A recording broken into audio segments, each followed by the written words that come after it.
Shalom saudara-saudari terkasih di dalam Kristus Yesus. Firman Tuhan bagi kita dalam renungan pekabaran Sabtu ini didasarkan dalam Yeremia 29 ayat yang ke-7. Demikian firman Tuhan. Usahakanlah kesejahteraan kota kemana kamu aku buang, dan berdoalah untuk kota itu kepada Tuhan, sebab kesejahteraannya adalah kesejahteraanmu. Saudara-saudari yang terkasih, Nabi Yeremia mengirimkan surat kepada bangsa Israel yang saat itu di tanah pembuangan, yaitu di tanah Babel. Dalam surat Nabi Yeremia, dia memesankan agar umat Israel senantiasa berdoa dan bekerja sebagaimana dalam nats renungan kita. Meskipun dalam tanah pembuangan, Allah ingin supaya umat pilihannya senantiasa proaktif dan turut berpartisipasi dalam mengupayakan kesejahteraan di tempat kediaman mereka, sehingga kemakmuran kota dapat terwujud.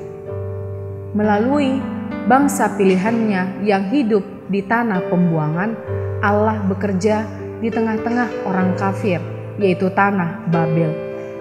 Mungkin jika hal itu diposisikan kepada kita, seperti yang dialami oleh bangsa Israel yang hidup dalam tanah pembuangan, kita akan merasa seperti ibarat hidup segan mati tak mau, seolah-olah kita pasrah dengan keadaan yang terjadi pada saat itu.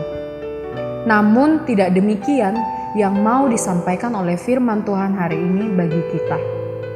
Meskipun dalam tanah pembuangan, Allah ingin supaya umat pilihannya turut aktif dan berpartisipasi untuk kebaikan dan kesejahteraan kota tempat tinggal mereka. Nah, saudara-saudari yang terkasih, apa yang ingin firman Tuhan sampaikan bagi kita pada hari ini? Bila kita melihat Yeremia 29 ayat 7 tadi, ada dua kata kerja yang terdapat dalam nats tersebut. Yang pertama, usahakanlah, dan yang kedua, berdoalah. Dua kata kerja itu saling berkesinambungan dan tidak dapat dipisahkan di dalam kehidupan kita. Nah, dalam mengusahakan berarti adalah bersungguh-sungguh dengan kerja keras.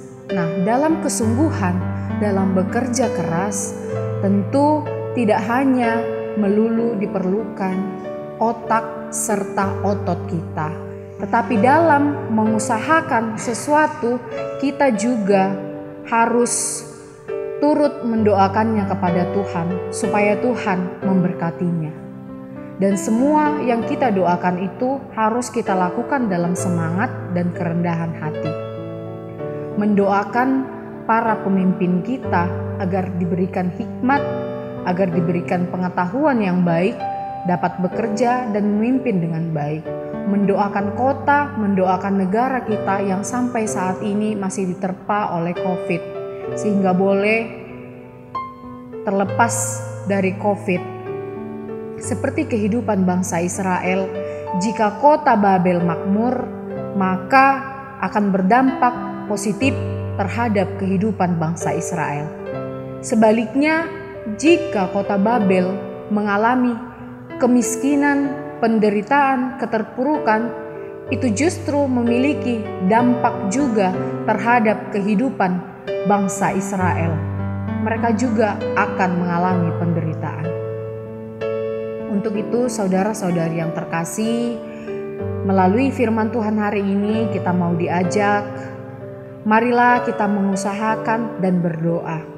Kita doakan apa yang kita kerjakan apa yang kita doakan apa yang orang lain kerjakan, apa yang pemimpin kita lakukan, kita doakan negara kita doakan pemimpin kita, sehingga boleh negara kita ini, kota kita ini menjadi tempat kediaman yang aman, yang tentram bagi kita, sehingga kita juga dapat memperoleh kesejahteraan dan kemakmuran.